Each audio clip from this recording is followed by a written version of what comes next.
تذکرہ اس بارے میں اللہ تبارک و تعالیٰ نے پھر بیان کیا اور پھر کہا کہ انہیں جو حکم دیا جاتا تھا یہ اس کی سرتابی کرتے تھے، پھر اللہ نے ان پر ذلت نازل کر دی اور یہ ہمیشہ اس کا شکار رہے۔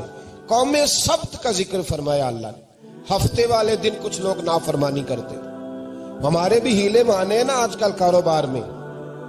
تو اسی سپارے کی آیت نمبر 65 کے اندر اللہ تعالیٰ نے حضرت داؤد کی قوم کا ذکر کیا کہ اللہ نے انہیں حکم دیا تھا کہ ہفتے والے دن مچھلیاں نہیں پکڑنی، تو وہ کہتے تھے چلو ہاتھ لگا کے نہیں پکڑنی، ہاتھ لگا کے۔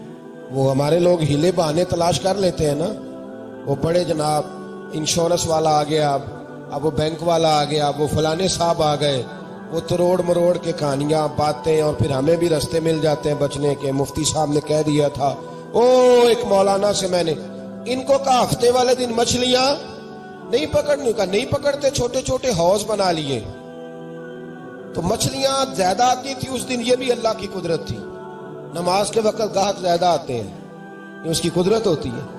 تو وہ مچھلیاں حوض میں جمع ہو جاتی ہیں، یوں سمجھ لیں کہ جال انہوں نے لگا لیے ہوئے تھے، تو جال میں وہ پھنستی رہتی تھی، حوضوں میں آتی رہتی تھی۔ ہفتے کو نہیں پکڑتے تھے، اتوار کو پکڑ لیتے تھے، تو پھر اللہ نے انہیں سزا دی۔ فرمایا تماشے کرتے ہو اللہ کے حکم کے ساتھ؟ کیا سزا دی؟ فَقُلْنَا لَهُمْ كُونُوا قِرَادَةً خَاسِئِينَ، فرمایا بندر بن جاؤ دھتکارے ہوئے۔ جو رزق حرام طریقے سے کماتے تھے رب انہیں بندر بنا دیتا تھا۔ ابھی بھی میں نے دیکھے ہیں بڑے بڑے تاجر پاگلوں جیسی زندگی گزار رہے ہیں، نفسیاتی طور پہ سکون نہیں ہے، کروڑوں روپیہ پڑا ہے۔ کیوں؟ اس لیے کہ رب کے بتائے ہوئے طریقے کے مطابق تجارت نہیں کرتے۔ آگے ایک اور دلچسپ بات آ گئی، بنی اسرائیل کے اندر نا ایک شخص نے اپنے چچا کو قتل کر دیا جائیداد کے لیے۔ یہ دیکھیں کب سے لوگ جائیداد کے لیے قتل کرتے آ رہے ہیں۔ چچا کو قتل کر دیا، اور قتل کر کے حضرت موسیٰ علیہ السلام کے پاس آئے کہ میرے چچا کو کسی نے قتل کر دیا ہے، تو بتائیں کیا کرنا ہے؟ تو آپ نے فرمایا کہ گائے ذبح کرو اور اس کا ایک ٹکڑا مقتول کو مارو، مرنے والے کو، وہ خود اٹھ کے بتا دے گا مجھے کس نے قتل کیا ہے۔ اب ارادہ نہیں تھا گائے ذبح کرنے کا تو بہانے کرنے لگے۔ ارادہ نہیں نہ ہوتا تو پھر کیا ہوتے ہیں؟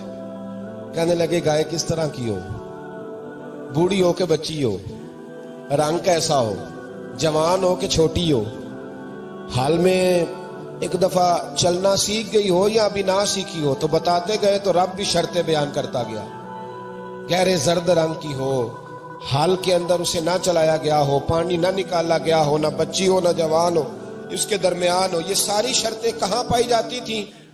حضرت موسیٰ علیہ السلام کی قوم کا ایک شخص تھا جو اللہ کا ولی تھا۔ وہ جب انتقال کرنے لگا نا، اللہ اکبر، دیکھو رب ولیوں کی اولادوں پر بھی کتنا فضل فرماتا ہے۔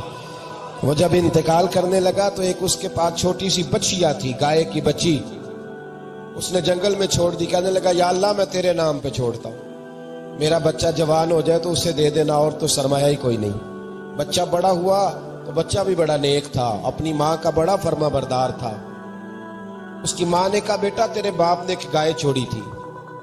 تو بچہ جنگل میں گیا اور جا کے کہنے لگا اے اللہ میری گائے مجھ سے ملا دے۔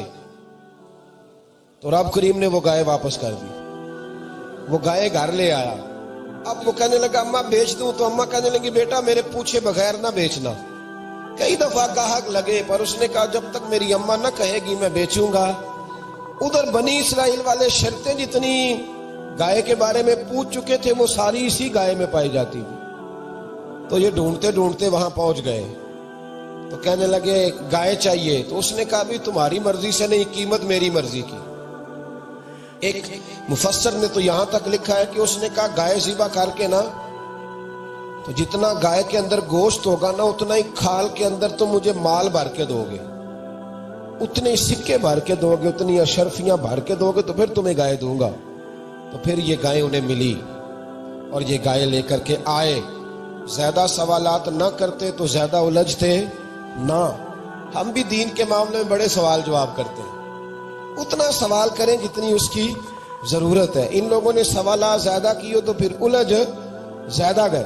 تو میرے بھائی اس کا ذکر بھی اللہ تبارک و تعالیٰ نے پہلے پارے کے اندر بیان فرمایا۔ پھر اللہ کریم نے فرمایا کہ کچھ ایسے لوگ بھی ہیں یہودیوں میں سے جن کا دعویٰ ہو گیا ہے کہ ہم اللہ کے بڑے پیارے ہیں۔ فرمایا یہ صرف ان کے منہ کی باتیں ہیں، یہ تو قیامت میں پتہ چلے گا نا کہ اللہ کا پیار کس کے ساتھ زیادہ ہے۔ اور پھر یہ بھی یہودیوں نے دعویٰ کیا ہے، اسی پارے میں اللہ فرماتے ہیں کہ ان کا دعویٰ ہے کہ ہم اللہ کے بڑے پیارے ہیں، جنت میں ہم ہی جائیں گے۔ تو اللہ فرماتے ہیں پھر مرنے کی دعا تو کرو، جنت میں تو مر کے جانا ہے نا۔ لیکن رب فرماتے ہیں یہ کبھی مرنے کی دعا